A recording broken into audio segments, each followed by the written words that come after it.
अनंत है, जिसका कोई, अगर हम किसी नाम से जोड़ने लगे, ये कह दें कि नहीं भगवान श्री कृष्ण ही भगवान है, तो हमने अनंत को बांध दिया। कहाँ?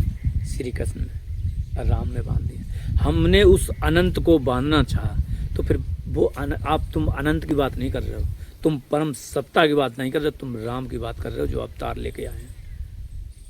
तो राम लेके अवतार नहीं आए हैं, राम तो अवतार है, श्री कृष्ण एक अवतार है।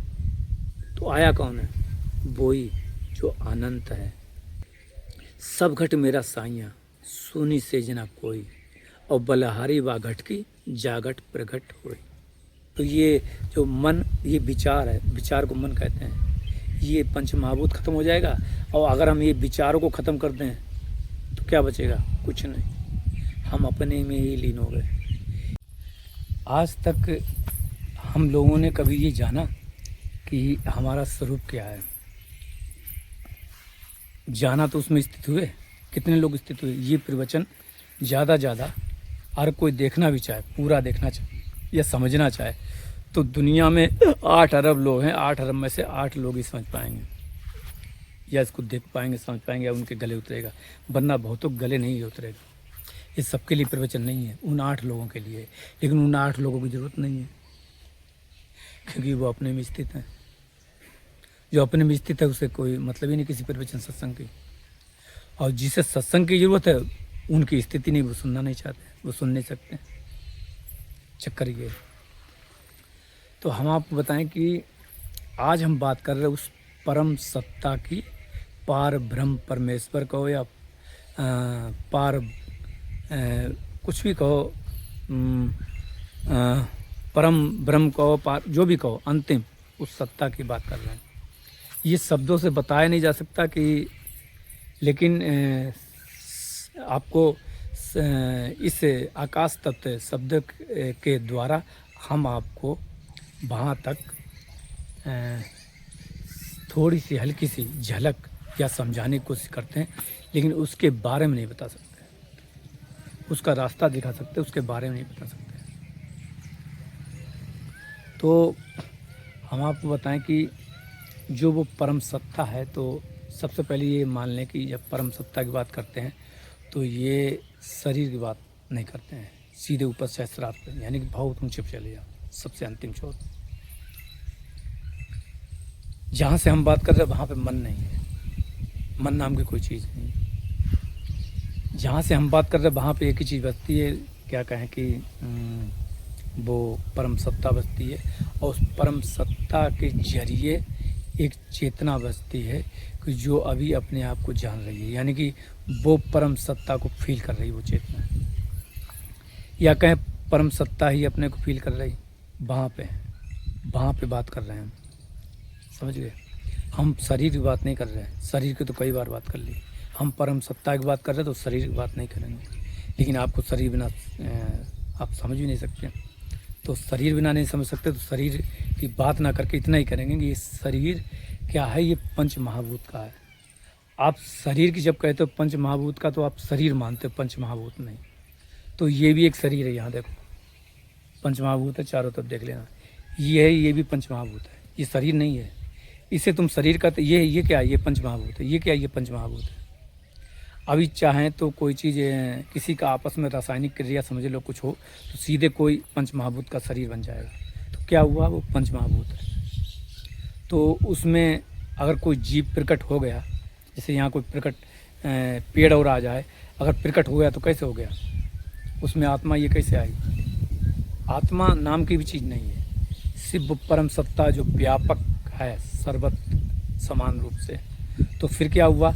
ये पंच महाभूत ने एक स्थान ग्रहण कर लिया। आकाश खाली था, उसने एक स्थान ग्रहण कर लिया पंच महाभूत को मिला के। अब जहाँ स्थान ग्रहण किया वहाँ से परम सत्ता पहले से है, तो फिर वो एक्टिव हो गया। अब जो एक्टिव हुआ वो अपने को मानने लगा अलग, समझ रहे हैं? तो ये किसकी वजह से हो रहा? इन पंच महाभूत की वजह से। तो आपको समझाने के लिए, बेस के लिए एक दे रहे पंच महाभूत। तो पंच महाभूत का लय करोगे तो, जैसे अगर कहें तो मेन चीज़ क्या है? सबसे आखिरी क्या है? आकाश। हमारे लिए सबसे आखिरी है आकाश। आकाश माने शून्य। आकाश में आपस में कुछ, अब आकाश ही आपस में कोई शून्यता में कोई हलचल हुई तो क्या पैदा होगी? वायु। वायु में जब थोड़ी सी हलचल पैदा होगी तो आपस में वायु के जो, तो अग्नि तेज पैदा होगा। अग्नि जब अग्नि प्लस प्लस माइनस होता, माइनस माइनस प्लस हो जाए, ये क्या है? गर्मी है। माइनस माइनस प्लस हो जाए तो यानी कि अगर अग्नि है, अग्नि से क्या बनेगा? इसका उल्टा बनेगा। अग्नि अग्नि है तो फिर वो ठंडा हो जाएगा, तो फिर वो जल बनेगा। जल बनेगा तो अगर किसी कटोरे में जल धर लो, क्या होगा? उसमें किनारे किनारे जल है, फिर किनारे किनारे कुछ परत सी जमने लगती है। क्या है वो? धरती, पृथ्वी। ऐसे करके ये पृथ्वी बन जाती है। तो बना कहाँ से? आकाश से। आप समझ लें, लास्ट होता रहे, आकाश से ही सारी चीज़ बन गई। और आकाश का पृथ्वी से मेल हुआ, या पृथ्वी का अग्नि से हुआ, या पृथ्वी का वायु से हुआ, ये सब आपस में एक मिलन करके, जैसे होता ना कि रासायनिक क्रिया करके, इस तरीके से एक चीज शरीर या वो चीज़ तैयार कर देते हैं। आप कैसे कहोगे? कैसे? इसको प्रैक्टिकली ऐसे, जैसे 3 कलर होते हैं, येलो और ब्लू और रेड, यही सारे, और सारे वो बना देते हैं। क्या बना देते हैं? कलर बना देते हैं। इसी तरीके से ये पंच महाभूत भी सब मिला के कोई ना कोई चीज़ बना देते हैं। इतना समझ आ गया? इसके ज़्यादा ना ही समझा सकते, ना ही तुम समझ सकते, ना ही हमारे शब्द हैं कोई। और कोई कहे फिर समझने के लिए कोई मतलब नहीं, नहीं समझ आ रहा कोई मतलब नहीं, जब तक स्थिति नहीं समझ पाओगे। सीधी सी बात कह दी। तो कहने मतलब ये बता दें कि आपको इतना समझ में अगर आ गया, इसके बाद में लास्ट आता क्या? आकाश। तो फिर परम सत्ता कौन है? तो जब आकाश आता है तो ये जब हम शरीर छोड़ते हैं, आप समझो आकाश का रूप आखिर क्या है? शब्द। तो आकाश में भी शब्द है, आकाश में भी शब्द है। तो इसके मतलब क्या होगा? जब तक आकाश में शब्द है, जब तक आकाश में कोई शब्द है, जब तक आकाश में कोई शब्द रहेगा, तब तक मतलब ये कहें कि वो अभी पंच महाभूत या किसी चीज़ से जुड़ा हुआ है। अभी हम वहाँ तक नहीं पहुँचे, क्योंकि उसमें एक शब्द है, क्या? ध्वनि। ध्वनि है आकाश में। अभी उसे शून्य नहीं कहा जाएगा, मतलब यानी कि अभी उसे शून्य नहीं कहा जाता। वो कहते हैं कि आकाश माने शून्य, नहीं नहीं, वो अभी शून्य नहीं है। एक ये क्या है? आकाश। लेकिन आकाश माने शून्य कहा जाता है। फिर लेकिन जो शून्य करना, इसको भी उसमें ध्वनि हटानी हो, तो फिर बोलेंगे महाकाश। क्या बोलेंगे? महाकाश। जहाँ ध्वनि नहीं है, जहाँ पे कोई ध्वनि नहीं है, यहाँ पे ध्वनि है, आकाश की ध्वनि है। ये जो हम बोल रहे, इसकी ये वाली ध्वनि नहीं, जो ब्रह्मनाद बोलते हैं। कभी देखा होगा? जैसे अभी कहें तो हमें बहुत पहले ये वहाँ रहते थे पहाड़ों में, तो सुनाई दिया था।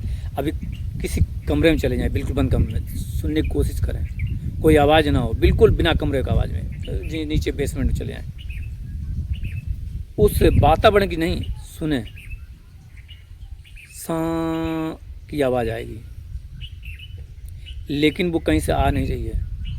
तो फिर क्या है? तो ये उसी परम सत्ता की आवाज़ है, उसी से ब्रह्मनाद बोलते हैं। कुछ लोग झिंगुर की आवाज़, झिंगुर आवाज़ नहीं, साए की आवाज़ आती है, पर वो आवाज़ ही अलग है। जैसे जंगल में आती है, पर जंगल में बदल जाएगी, वैसी आवाज़ नहीं आती है। तो उससे जो आवाज़ उठती है, वो परम सत्ता से जो कोई चीज़ उठती है, बनती है, वो ये ब्रह्मनाद है। तो इसी से सबका उत्पत्ति होती है, इस नाद से। मतलब आप कहोगे नाद से कैसे होगी? मतलब यानी कि उसमें एक आवाज़ है, आ गया, सुनता नहीं अभी है, तब बनेगा। ये भी गायब कर दोगे तो फिर वो सुन हो जाएगा, अब कुछ नहीं सुना, ये भी आवाज़ नहीं, समझ रहे हैं? तो परम सत्ता जब होगी तो वो क्या है? मतलब परम सत्ता माने शून्यता अपने में। अब कहो उसमें तेज है, उसका कोई नाम नहीं है, उसमें कहो ये आत्मा को ये नहीं, सब कुछ नहीं, वो परम सत्ता है। तो हमें क्या करना है? आप ये सोचो कि जब आप शरीर छोड़ोगे तो उस समय हम अगर ये चिंतन कर रहे हैं उस परम सत्ता का कि उससे वो चीज़ है। तो जब उस परम सत्ता का हम चिंतन करेंगे तो क्या करेंगे, कुछ नहीं है वो, तो हम कौन है, हम कुछ नहीं है। तो ये जो मन, ये विचार है, विचार को मन कहते हैं, ये पंच महाभूत खत्म हो जाएगा। और अगर हम ये विचारों को ख़त्म कर दें तो क्या बचेगा, कुछ नहीं, हम अपने में ही लीन हो गए। यानी कि कहें कि लीन हो गए कैसे, कहें कि जो हमारे अंदर कुछ था, क्या था, कुछ नहीं था वो। यानी कि इन चीज़ों को मिटा देंगे, विचार उसकी सत्ता से जो विचार या हम अपने को अनुभूति करते हैं, अहम की अनुभूति करते हैं, इन सबको अगर हम अपने की उस स्वरूप में स्थित हो जाएंगे तो ये सब मिट जाएगा। तो फिर ये ख़त्म हो जाएगा, बचेगा क्या, वही बचेगा। तुम क्या हो, अगर तुम ये सोचते कि वही बचेगा, जैसे किसी उसको अगर तुम किसी प्रकाश, किसी ज्योति से अगर तुम डिफाइन करते हो तो फिर वो उसकी सत्ता गलत हो जाएगी। उसको ना ही ज्योति कह सकते, ना ही कुछ, उसकी कोई परिभाषा नहीं है। ये हमारा व्यक्तिगत अनुभव कह दो, कुछ भी कह दो, ना ही मतलब ये हमारा साधना का कह दो अनुभव है। ये हमने ना कहीं पढ़ा ना जाना, पर हम अपना बता रहे हैं। अगर किसी को किसी तरीके से आपत्ति तो अलग बात है, लेकिन वही जब अपने स्वरूप में आती तो अवतार ले, ये ले, हम ले, सब बनते हैं। जो अपने परम स्वरूप में रहते हैं तो वो भगवान कहलाए जाते हैं, वो कहलाए जाते हैं। अब कह दें भगवान कैसे कहलाए जाते हैं, क्योंकि वो परम सत्ता अपने स्वरूप में हमेशा रहती है। तो कृष्ण जी तो 6 साल के हैं, वो क्या कर रहे हैं, उसको छकड़े को करके उसको मार रहे हैं। यानी कि हमको 6 साल की याद है, नहीं याद है, हमको नहीं याद है। यानी कि हम उस परम सत्ता स्वरूप से नहीं थे, वो थे। इसके मतलब नहीं वो सिमट के वो आ गए, नहीं, वो परम सत्ता ने एक रूप ले लिया।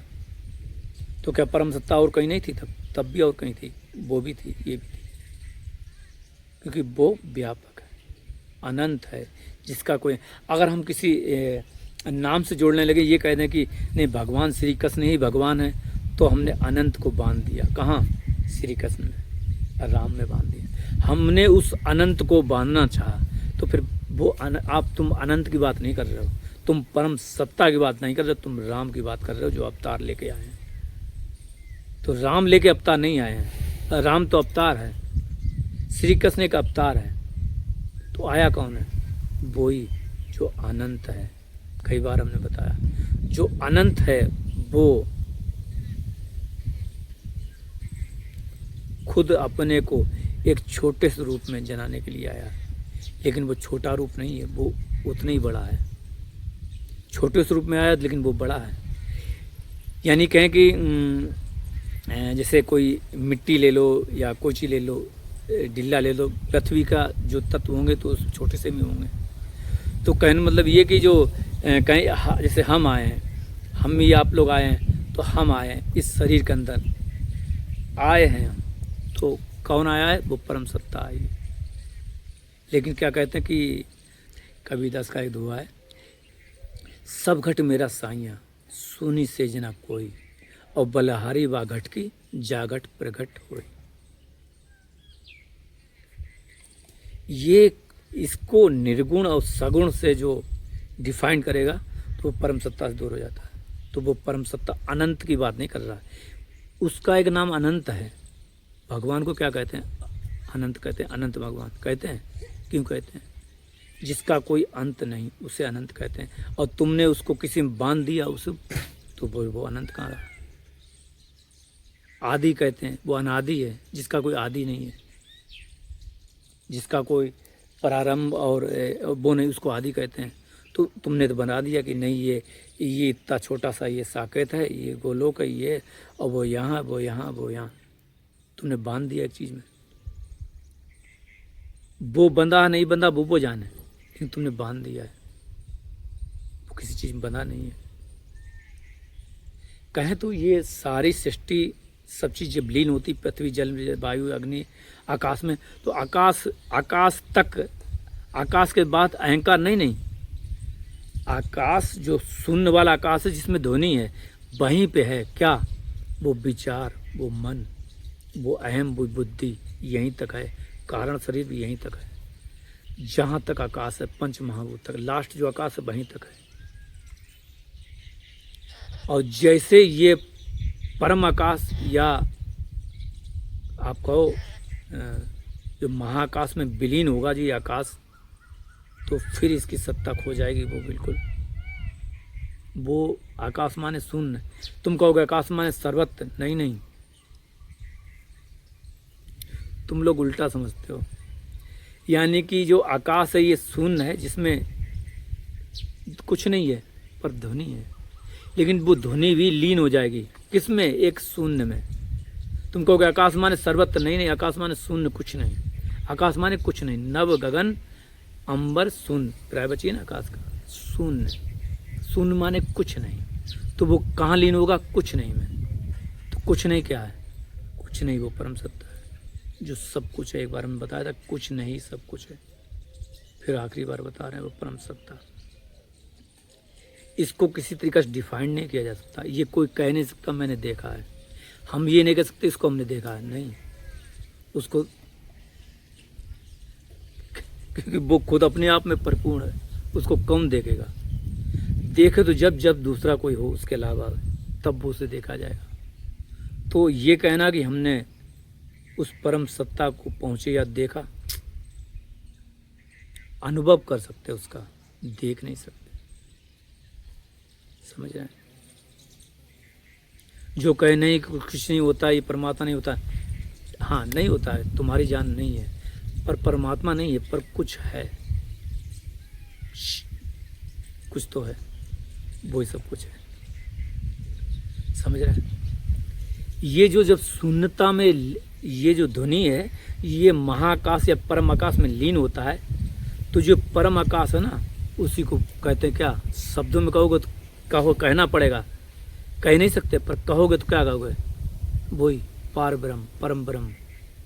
उसको कभी कदार और अगर रूप में डालोगे तो पता क्या कहोगे, कि वो कृष्ण जी अपने सृष्टि में समेट के वो बड़ का पत्ता होता उसके अंदर तैर रहे हैं, ये कहेंगे, ऐसे बोलेंगे। तो कौन अपने समेट लिया, वो शून्य। बस तुमने एक नाम दे दिया कि बड़ के पेड़ में वो श्री कृष्ण बैठे हैं, और वो जब श्री कृष्ण बैठते तो फिर सामने पानी होगा, वहाँ पानी भी नहीं है, तो तुमने कैसे पानी बना दिया, वो तो शून्य है। तो जो शून्य का है, शून्य श्री कृष्ण है, शून्य राम है, शून्य भगवान, शून्य अल्लाह, खुदा, गॉड, कुछ भी कहो, वही शून्य उसका नाम है, उस शून्यता का नाम है। शून्य माने आकाश, परम आकाश, परम व्योम, पर व्योम, जो व्योम है ना, पर व्योम, बिल्कुल सबसे परे, जो सबसे निराला है, सबसे जगत में वाला नहीं, सबसे परे है। वो कौन है, सबसे परे, वो कौन है, शून्य है, उसको कोई नहीं जान सकता, वो परम सत्ता है। तो जब तुम ये खत्म करते, हमें क्या ध्यान करना, उस परम शून्य का आज बता रहे हैं, अपने स्वरूप का, उस परम स्वरूप, उसको सोचना है, और हम तो वही, हम तो वही, तुम्हारे तक छाने लगेगा, सब कुछ खत्म होने लगेगा, सारी माया, सब कुछ। क्योंकि तुम किसे याद कर रहे हो, तुम किसकी भक्ति कर रहे हो। भक्ति माने गति, भा गति, गति भा, जो है शून्य, उसकी गति, उसको बार बार ध्यान करना, तो ये भक्ति हो गई। उस शून्यता को बार बार ध्यान कर रहे हैं, ये सारा संसार मिटने लगेगा। चाहे उसको फिर नाम दे के याद करो, चाहे उसको ऐसे याद करो, चाहे कोई धर्म से नाम दे दो, एक ही चीज़ है। तो ये चीज़ है। तो मेरा पहला प्रश्न था 2007 में, जब मैं रेलवे स्टेशन में श्रीमद् भागवत पढ़ रहे थे, तो बाबा जी ये बोले, आके बोले कि बहुत अच्छे, इस उम्र में बड़े जवान थे हम तो हमने उनसे एक ही सवाल किया था, यही सवाल मेरा पहला था कि अगर हम भगवान के सब अंदर हैं, तो फिर भगवान जहाँ है वो उसका क्षतिज कहाँ है, वहाँ वो कहाँ खड़े हैं। तो उन्होंने कहा था जिस दिन ये श्रीमद् भागवत पूरी पढ़ लोगे, सब सवाल खत्म हो जाएंगे। बात भी सही थी, क्योंकि उनके पास कोई जवाब नहीं था, इसका किसी के पास जवाब नहीं है, क्योंकि ये स्वयं उतरता है, ये स्वयं उतरता है, इसको कोई बता नहीं सकता, इसको कोई बता नहीं सकता। अगर कोई कहे हम इसको बताना चाहते वो महामूर्ख है, सीधी बात। क्योंकि महामूर्ख इसलिए कह दिया क्योंकि वो शब्द से परे है। बताना क्या हो गया? शब्द। शब्द माने आकाश। कौन सा आकाश? जिसमें ध्वनि है, जिसका रूप ध्वनि है। तो लेकिन वो कौन है? वो उससे परे है, उस शब्द से भी परे सुनता। तो उसे कौन बताएगा? वहां तक किसी की पहुंच ही नहीं है। तो प्रकृति क्या है? यही, जहाँ तक ध्वनि है यहाँ तक प्रकृति है। इसी में कारण शरीर है, इसी में वासनाएं, यही मन है, ये सब कुछ, यही सब, यहाँ तक हर चीज है। तो सबसे बड़े अचंभित या सबसे बड़ी रुकावट, सबसे बड़ी वो चीज़ क्या है? पंच महाभूत। कई बार हमने पहले भी एक बार प्रवचन दिया था, बहुत पहली बात है, आपको 7-8 महीने के। पंच महाभूत मेन चीज़ है। इनको समझ लिया तो सबको समझ लिया। जैसे अभी हम दूध पीते हैं तो हमारे अंदर आकाश तत्व है 50% जितना होना चाहिए, लेकिन तुम्हारे अंदर नहीं है। यानी कि हम किसकी भक्ति कर रहे हैं? इसको आकाश तत्व की, उस शून्यता की। तो शून्यता जागृत होता है, वो अपने आप को बताता है। शून्य माने पहला शून्य माने शब्द। तो हमारे अंदर शून्यता है, क्या है? वो शब्द आ गया, तो वो शब्द प्रकट हो रहा है। वो शब्द प्रकट हो रहा है किसको? वो कह रहा है जो उससे भी परे, उसकी बात बता रहा है, क्योंकि वो उससे जुड़ा हुआ है, वो उसी से जन्मा है। ये शब्द है जो आकाश शून्य है, जो शब्द वाला आकाश, वो उसी महाआकाश, परम आकाश से जुड़ा हुआ। तो वो शून्यता बताता है। वो बताएगा कैसे? तुमने अपने शरीर में कुछ खाली नहीं रखा। हम जब अपने शरीर में पंच महाभूत को जगा देंगे तब जाके वो सब हर चीज़ तुम्हें बता देंगे, क्योंकि पंच महाभूत के परे कुछ नहीं है। हम बता रहे हैं यही सब कुछ है, पंच महाभूत यही सब कुछ है। मतलब ये सब कुछ मतलब यही बताने वाले हैं। ये उससे प्रकट है, उससे जुड़े हुए हैं। और पंच महाभूत में ही तामस सात्विक ये सब चीज़ है। तो हमारी उत्पत्ति ये मन की, ये बुद्धि की, ये सब इन्हीं 3 गुणों से हुई है। गुण हैं तो कहाँ होंगे? वही आकाश में होंगे। आकाश के परे नहीं होगा कुछ। हम बता रहे हैं आज आकाश से परे कुछ है ही नहीं। मतलब शून्य से परे कुछ है नहीं। तुम्हारा अगर हम आकाश कहेंगे फिर तुम चले जाओगे आकाश माने ये नहीं, शून्य से परे कुछ है नहीं। शून्य माने जो पहला शून्य, शून्य माने वही शब्द। तो तामस सात्विक ये कहाँ है? उस शब्द में, शून्यता में, जहाँ से ये सब इसके पास वो परम खत्म, जिसको तुम आत्मा कहते हो, ब्रह्म कहते हो, भगवान कहते हो। सब अपने अपने धर्म के हिसाब से उसको नाम देते हैं। लेकिन उसको अगर धर्म से जोड़ के ऐसे करके करोगे तो फिर आपको फिर इस संसार से विमुक्ता नहीं होगी। उसको उसी के रूप से तब जाके आपको इससे विमुक्ता होगी। सीढ़ी वही है चलने की, सीढ़ी वही चलने की, अपने धर्म में रह के पहुंचना। जो भी तुमने कर लिया अपने धर्म में रह के, लेकिन सीढ़ी वही है। जैसे भी चल रहे हो पहुंचना वहां तक है, उस परम सत्ता, पार ब्रह्म परमेश्वर तक। इसी के साथ सभी को राधे बाबा की राधे राधे।